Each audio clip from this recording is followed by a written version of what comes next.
Hey there everyone, welcome back to Path of Exile 2. Today I've got for you the ultimate Endgame Witchhunter build. Insanely fast for mapping and absolutely destroys every Pinnacle boss in the game. After a ton of min-maxing and respecking my tree over 200 times so you don't have to, I have figured out the best setup. I'll walk you through the best weapon, gear, skill and support gems, passive tree, and the full rotation. So without further ado, let's dive in. Let's start with the weapon first. The most important part of the build is your weapon. Look for a crossbow with over 500 physical damage. This is the key if you want your build to feel strong, smooth and comfortable. Second thing to look for is +7 to level of projectile skills. This is also important. Some added lightning damage and attack speed. It can be expensive, so I hope you have been farming. For body armor, we're using the Warrior Invictus. I personally use the 5-socket version, but you can grab the 4-socket early for cheaper. This is your main source of maxing elemental resistance, so it's absolutely worth it. We are looking for attribute modifier, chaos resistance modifier, and elemental resistance modifier. For amulet, very important again, we are looking for +3 to level of projectile skills with attributes, mana and resistance. If +3 is too expensive, which it will be, go for +2 as a budget option. For your rings, look for added and increased lightning damage, dexterity, intelligence, and some resistances. Make sure one ring has mana leech to solve your mana issues. For gloves, we're using Hand of Wisdom and Action Spiral Wraps. We don't use this for attribute stacking, but because they give a huge damage boost as well. So why not? Try to get a 2-socket version if possible. For the belt, go for Ingenuity Utility Belt. This belt only shines if you already have strong rings, so focus on that. For helmet, we're looking for Energy Shield, Intelligence, Life and Resistances. Again, go for the 2-socket version.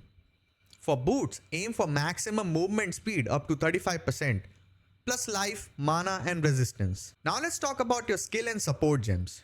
Let's start with crossbow shot. Here we are using Uruk Smelting, Rapid Attacks, Armor Break, Shock and Overcharge. For sorcery ward, we're using Precision and Cold Mastery.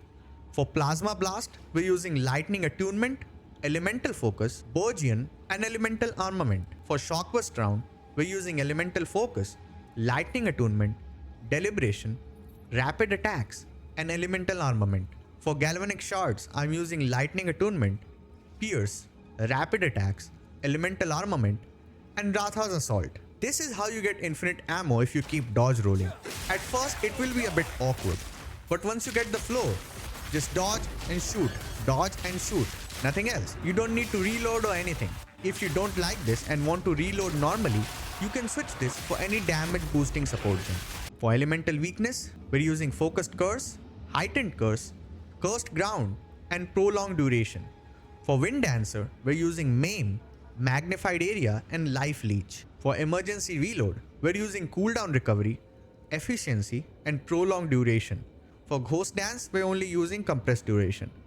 For Voltaic Mark, we're using Lightning Attunement, Mark for Death, prolonged duration and Lightning Mastery. For Herald of Thunder, we're using Elemental Armament, Lightning Penetration, Magnified Area and Elemental Focus. Now let's talk about the passive tree. First, let's start with the Ascendancy. First 2 points will go in Zealous Inquisition. Second 2 points will go in Obsessive Rituals, which will give us Sorcery Ward. Then the next 2 points will go in Pitiless Killer. And the last 2 points will go in Judge, Jury and Executioner. This will be our mapping setup. For bossing, respec from Zealous Inquisition and go for Witchbane. This is the full skill tree. Take a look, take a screenshot. Let's talk about the important nodes as always. Start with taking Remorseless, then go for Heavy Ammunition and Careful Aim. Keep going towards Blur, Eagle Eye, Honed Instinct. Over here, we're taking some Energy Shield and Evasion Rating, along with Essence of the Storm. Keep going towards General Electric, Subterfuge Mask. Very important node will be Falcon Technique, Proficiency and Enhanced Reflexes. Take Coming Calamity. Over here, take Maiming Strike and Frazzled, along with Escape Velocity as well, which will give us more evasion rating as well as the movement speed. Flash Storm is also very important with Emboldened Avatar and Forces of Nature. Sand in the Eyes is also very good. This is where we get the blind. Here take the crossbow damage nodes as well. Cat-like agility is a game changer because we're dodge rolling all the time.